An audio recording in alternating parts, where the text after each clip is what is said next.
درس قرآن درس قرآن قرآن पोइ आयतुनि जे अंदरि अल्लाह ताला उन माण्हुनि जो ज़िक्र कयो त जेके माण्हू दुनिया जे अंदरि मुशरिक आहिनि ऐं दुनिया जे अंदरि जेके अल्लाह ताला सां शरीक करनि था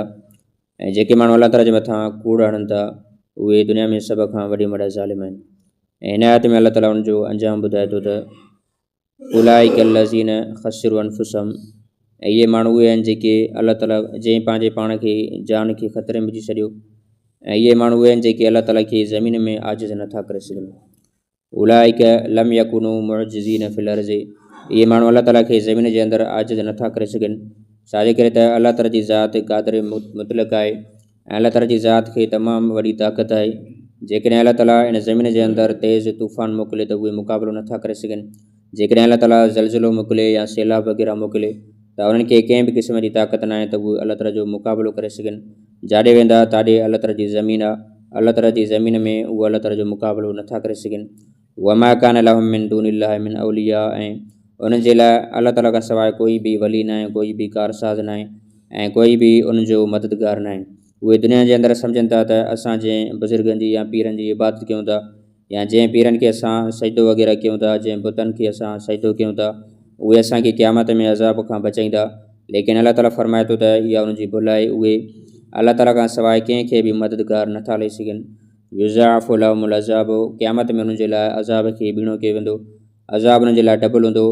इहो अज़ाब डबल उन जे करे त हिकु त उन्हनि पाण हक़ खे तस्लीम न कयो ऐं ॿियो ॿियनि माण्हुनि खे बि हक़ खां रोकींदा हुआ। हिकु त उन्हनि पाण बि कोशिशि न कई त दुनिया जे अंदरि मुल्क जे अंदरि इस्लाम जो निफ़ाज़, इस्लाम जो निज़ाम नाफ़िज़ थिए, लेकिन जेके माण्हू इन में कोशिशि कंदा उन्हनि खे बि रोकींदा हुआ। उन जे करे इन्हनि खे डबल अज़ाब थींदो। मा कानू यस्ततीउन समअ व मा कानू युबसिरून, ऐं इहे माण्हू उहे आहिनि जेके नथा ॿुधी सघनि, यानी इहे माण्हू कननि खां बुरा आहिनि। वमा कानू युबसिरून, ऐं इहे माण्हू अखियुनि सां ॾिसी बि नथा सघनि। छाजे करे त जंहिं माण्हू खे अखि हूंदी आहे ऐं उन माण्हू उहो पंहिंजे अखि जे ज़रिए सां बुरे ऐं भले जी तमीज़ कंदो आहे ऐं अखि जे ज़रिए सां ॾिसंदो आहे त हीअ शइ सही आहे, हीअ शइ ग़लति आहे, ऐं अखि जे ज़रिए सां अल्लाह ताला जी कुदरत कामिला जा नज़ारा ॾिसंदो आहे त अल्लाह ताला इहा जेको हिकु इबादत जे लाइक़ु आहे, ऐं पंहिंजे कननि जे ज़रिए सां ॿुधंदो आहे त हीअ शइ हक़ आहे ऐं हीअ शइ नाहक ते आहे। त जेको इन्हनि अखियुनि जे ज़रिए सां ऐं कननि जे ज़रिए सां हक़ खे सुञाणे न सघे ऐं सही रस्ते जी तमीज़ न करे सघे त गोया के अल्लाह ताला वटि हुनजे अखियुनि ऐं कननि जी काई बि क़ीमत न आहे। गोया के उहो दीन जे रस्ते में अंधो ॿोड़ो ऐं गुंगो आहे। उलाइक लज़ीन ख़सिरू अनफुसहुम, ऐं इहे माण्हू उहे आहिनि जंहिं पंहिंजे नफ़्सनि खे जान में विझी, जंहिं पंहिंजे जान खे ऐं पंहिंजे नफ़्सनि खे टोटरे में विझी छॾियो, खसारे में विझी छॾियो। इन्हनि वाक़ई पंहिंजे नफ़्सनि खे खसारे में विधो। छाजे करे त इन्हनि जन्नत जे मुक़ाबले में जहन्नम ख़रीद कई। जन्नत जे आलीशान ऐं बुलंद ऐं बाला ज़ी क़दर महलात जे मुक़ाबले में उहा जहन्नम ख़रीद कई जेका तमामु सख़्तु गरम आहे ऐं जेका तमामु तंग मक़ामात वारी आहे। इन्हनि जन्नत जे वॾनि वॾनि ऐं ख़ूबसूरत हूरनि जे मुक़ाबले में जंहिंजूं अखियूं वॾियूं आहिनि, उन जे मुक़ाबले में इन्हनि जहन्नम जो खून, लहू ऐं उनजी पूंइ वग़ैरह ऐं उनजी रत वग़ैरह खे पंहिंजे लाइ इख़्तियार कयो आहे। त इन गोया खे पंहिंजे नफ़्स खे खसारे जे अंदरि विझी छॾियो।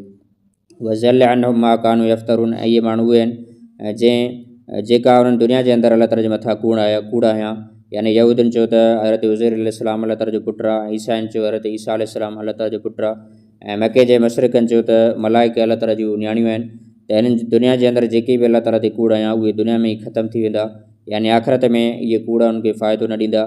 आख़िरत में मुशरिक चवंदो त अल्लाह ताला जो कसम असां दुनिया जे अंदरि शिरक कयो ई न हुयोसीं।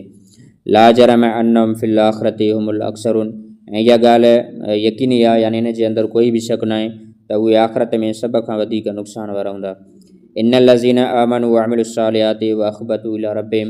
हिन आयत में अल्लाह ताला उनजे मद मुक़ाबिल ईमान वारनि जो ज़िक्र कयो आहे त अल्लाह ताला जो उसूल आहे ऐं क़ुर पाक जो इहो सुलूब रहियो आहे त जिते अल्लाह ताला पहिरियां सज़ा जो ज़िक्र कंदो आहे त बाद में उनजी जज़ा जो बि ज़िक्र कंदो आहे। जिते अल्लाह ताला पहिरियां जहन्नमिन जो ज़िक्र फ़रमाईंदो आहे त बाद में